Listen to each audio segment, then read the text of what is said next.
Man, that's a lot of Emersons. I've never put them all together on one screen. And this is actually missing one. That is with Mr. Tough Thumbs, aka Jeff, aka Little Caesar's Hater. This video is actually about this guy. No, this guy, yeah, right here.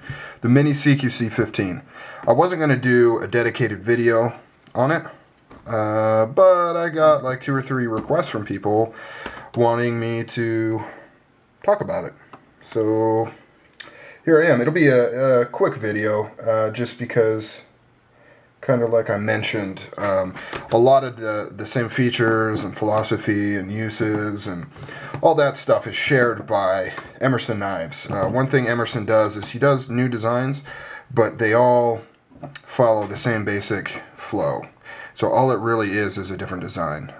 It doesn't have any additional features. They're both titanium liner locks, same steel, same materials.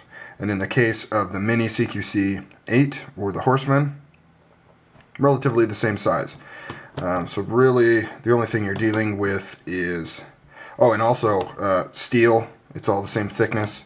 All his knives, all the steel is the same thickness, whether it's a Super Commander or a CQC-7B. It's all the same blade stock. The liners are all the same thickness. There has been some changes through the years, but if they're all within the same, time period, they're all going to be the same. The G10 he uses does fluctuate a little. Like this G10 is different than this, but, well, actually this one's a little different than all of them because it's older, from 2009. But these two are both 2012, so they have the exact same G10. So, but anyway, so moving along, just real quick, I think the CQC Mini 15 has taken over as my favorite Emerson. It used to be this Horseman, and it's hard for me to say that because I'm just naturally drawn to large knives for some reason. There's no practical reason behind it. There's no logical reason behind it. I just like, bigger's better, bigger's cooler.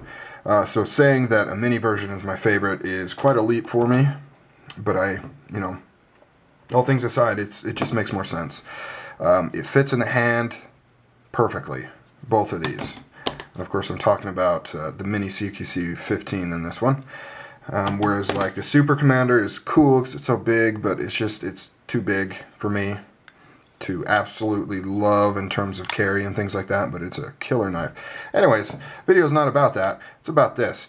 As you can see, I'm going to go ahead and just compare these two rather than bring in all these other knives. Like I mentioned, size is very similar. The 15 has a slightly shorter blade and a slightly shorter handle, thus making it overall a shorter knife.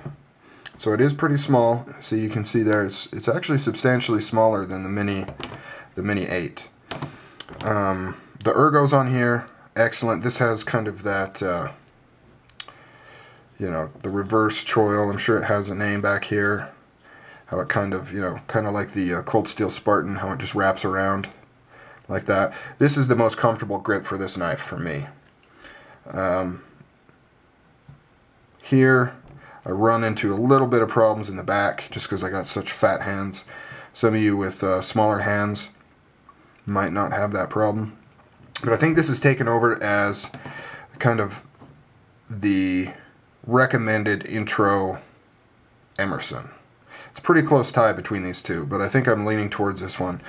I really like, so if somebody comes up to me and says, oh, I'm thinking about getting an Emerson, what should I get, what should I start with? My recommendation is to pick up a used Mini CQC-15. Ideally, if not used, and by used I mean pre-owned, not have the living crap beat out of it, but pre-owned, and I think that's a good introduction into Emersons. I would recommend that. But I like this, it's very spanto-y, this grind, kind of like hinderers type thing. It's got this where these two grinds meet right here, and you get a little bit of a point, but it's kind of downplayed, so it really just barely even actually comes to any sort of point. It's very nice, kind of like a cool non-recurve recurve. I mean, it definitely has like a slight recurve, but it really recurves quite a lot, more than it looks like, I guess what I'm saying, because of that secondary grind right there. And this is an obvious recurve, and they're actually quite similar, but this is a recurve that non-recurve people could like, is what I'm trying to say. I'm trying to mumble through. It also has the double V ground, double flat grind, with the chisel edge as usual per Emerson. G10 scales, regular stuff. This one has the, I'm not sure what the story is, but he has changed his hardware somewhat. I'm not sure what the rules are for it though. You can see here that these have much thicker slots, fat slots, right there, compared to his other style, which is much thinner. So for this, you could easily use a penny or many objects to tighten it. This one you kind of really need like a knife or a screwdriver. But both of these are 2012, so I don't know if he's actually made an official switch, if he's doing both, if he only uses this on the minis. I'm not sure why that would be the case. But my Roadhouse has the old style. My Super Roadhouse, which isn't here, has the old style. This one obviously has the old style because it's older. And another interesting thing about this is the G10 is thicker. And you can see how that pivot, and it's the same with this one, is recessed. See how it almost is completely flush on there. And then these screws are recessed as well, ever so slightly. I don't know if you can really see that on the camera. And that's to compensate for the thicker G10 slabs. And I'm trying to look through here, trying to show y'all. If we can get some focus action here. Come on. Don't you love these awkward silences? Guys, that's how you know we're in a real relationship. When we can comfortably wait for something to focus together. Maybe. Oh, come on. Almost, well, you can kind of see how the liners are pretty much lined up, and yet the CQC-15 is considerably thicker.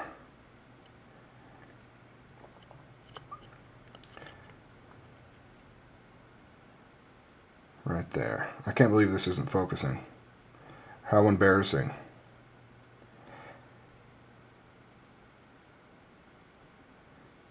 Yeah, you can see it there. See how it's just kind of overall thicker, and you can definitely feel it when it's in your hand.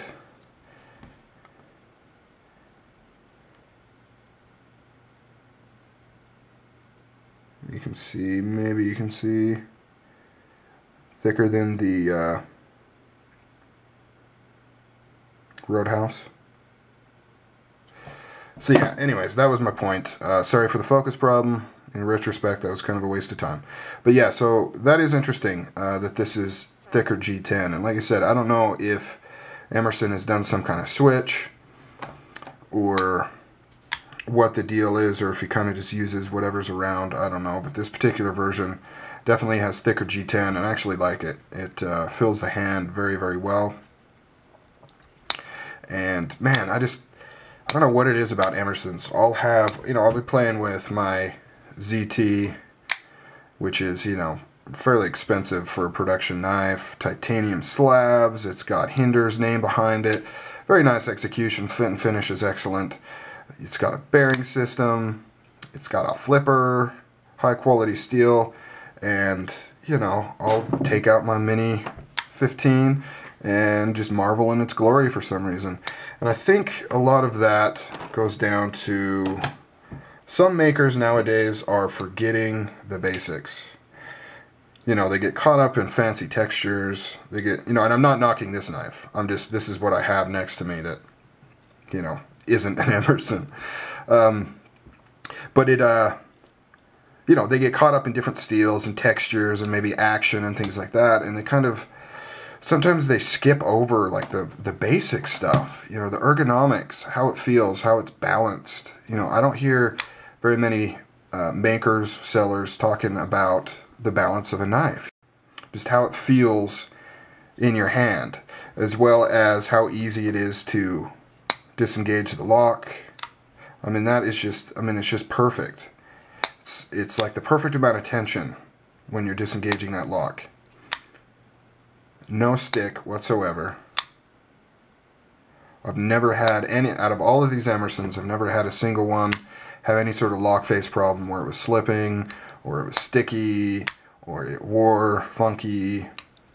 Just, you know, and that's what I'd say Emersons are. I know this is turning into another just general Emerson video, but they are a basic knife, distilled down to, you know, a locking, liner lock folding knife. Nothing extra, nothing more. But what it does do, it does 100% correctly. And I think that's kind of where the staying power comes from. You know, the biggest question a lot of people ask is, how are they worth the money? And when there's so many other options out there with better steel. And I think it's kind of that. It's that consistency. You know, when Emerson comes out with a new model, you don't have to worry about there being problems. I've never heard of a recall on an Emerson. You know, I've never heard of oh, I just came out with this new design and it's got a lock face problem, or, you know, it's got this problem or that problem. And part of the reason is because, you know, he does stick so closely to, you know, he doesn't do anything new, which, you know, can be bad in some instances, but it can be refreshing in others. It's kind of nice to know you buy an Emerson, you know exactly what you're getting. You know, there's not really any surprises. There's not some weird new fangled locky thingy that he decided to put on there, or something funky like that. And it just seems like sometimes makers kind of forget that you have to get this part first. You know, you have to get this right first, and then if you want to build on that with different steels and different mechanisms and handle materials and things like that, that's awesome. It just seems like some makers and some production manufacturers get caught up in the bells and whistles and forget to build a good foundation. Anyway, so that's my Emerson rant for the day. Mini CQC-15 video turned into a Emerson general video, but you guys take it easy. Later.